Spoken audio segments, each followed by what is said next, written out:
What up guys, Rapture's here and welcome to a little bit of a different video. I've been doing topics over the last, I think it's the last two videos now, both of them based on Black Ops, so I thought I haven't done a Battlefield 3 video at all in a while. I think the last one that I did was on my Winning Weekly series and that hasn't been going on for, I would say nearly 4 or 5 months now. So I thought might as well get a Battlefield 3 video out, see how things go, and think of a topic. And the topic that I came up with was improvements that Battlefield 4 can get, improvements on Battlefield 3 that can make Battlefield 4 a better game. Now there's a few things that obviously I can get from Call of Duty. There are some things which I wanted to say about Battlefield, saying oh no, the gun-on-gun play from Call of Duty is better than it is in Battlefield, which in a way it is, but because Battlefield is trying to go for a more realistic approach, I can understand why you do have the bullet suppression. I can understand why you do have the bullet variation when, say, you're going fully automatic on, say, like an LMG, which is one of the improvement points which I'm actually going to point out. When you're using something like an LMG, the bullets go all over the show after about 3-4 shots. But it's literally improvements like that, which it's even small tweaks here and there which can hugely improve the game. I think the one that I'm going to start off with is the one which I think a lot of people are calling out for, and for some reason it only happened as soon as the game got released. It wasn't an issue on the beta when they initially released the beta just with Operation Metro on it. There was no problem with this, and it's the client side servers.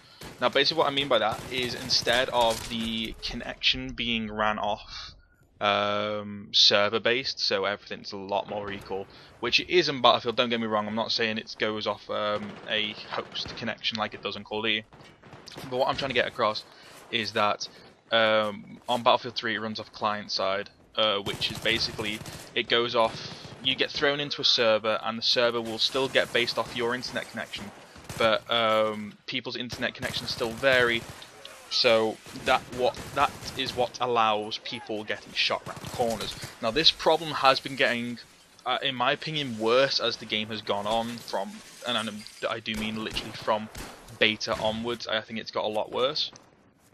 It started off on beta with not being a problem at all. Beta, I didn't even know about the shooting around corners. That I don't think that actually was any.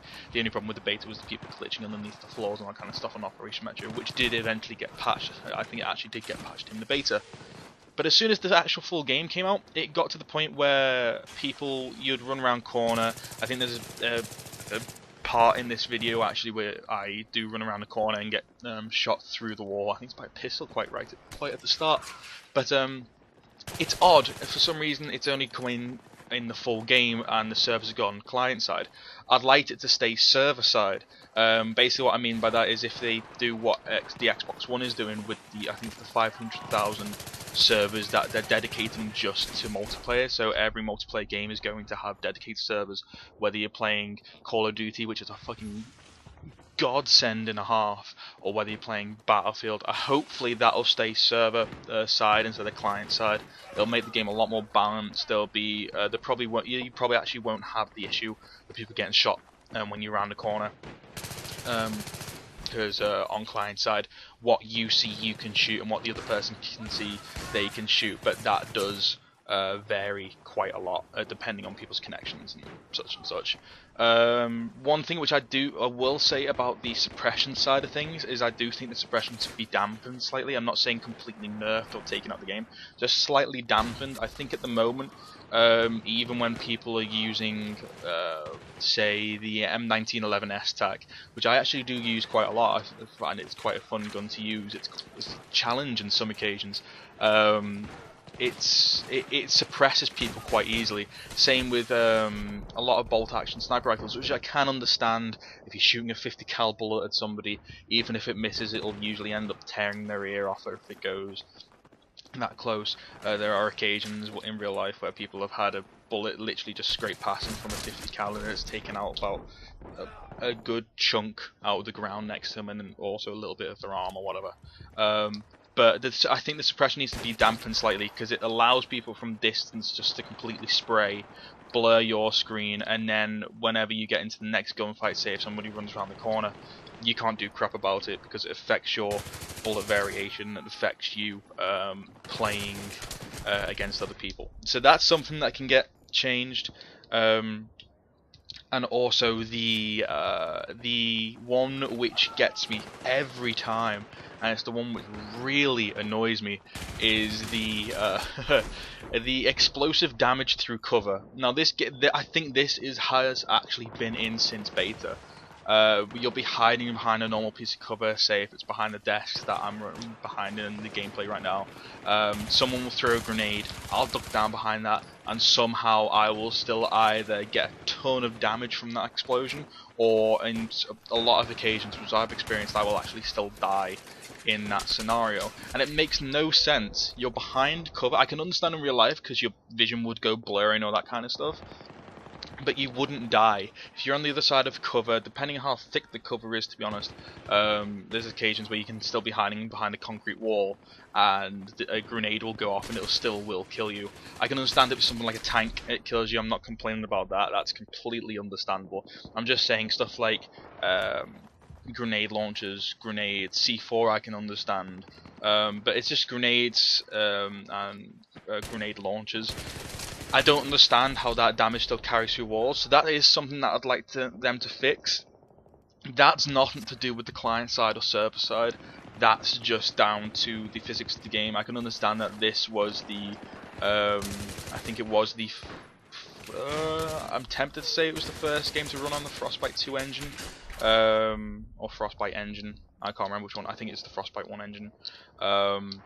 But it's done a superb. The engine that now has been going on for 2 years since this game came out. It also got put in Medal of Honor, and then when they released Medal of Honor Warfighter, it was the Frostbite 2 engine. I think it's a tweaked version of the Frostbite 2 engine because Danger Close changed the graphics engine. But I think it has something to do with the actual graphics engine. Hopefully they fix that. I hope it would actually be nice to see them patch them, because now all the DLC has come out for Battlefield 3.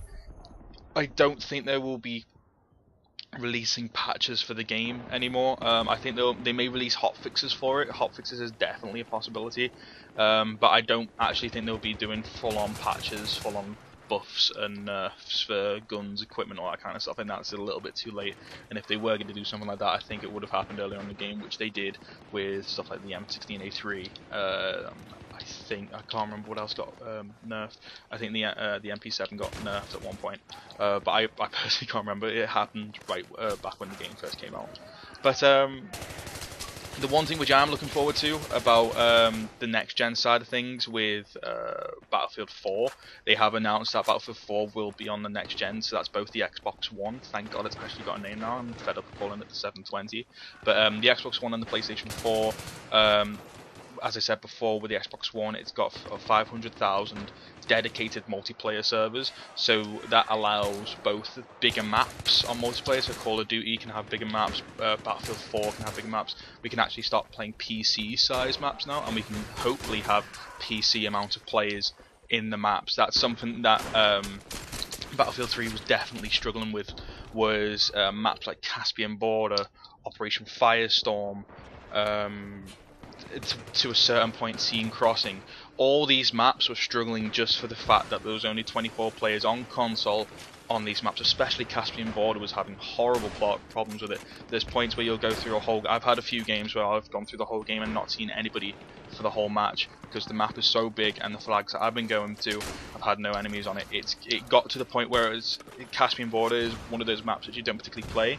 I personally think that's why console has stuck with maps like Metro, and why Close Quarters is still so popular, is for the fact that it's you actually do have a better opportunity of running into people. So the fact that they've brought in dedicated servers, and the fact that they're upgrading consoles so they can host 64-man players and more, is a good thing. So this is Rapture City signing out for my first Battlefield 3 video in a while.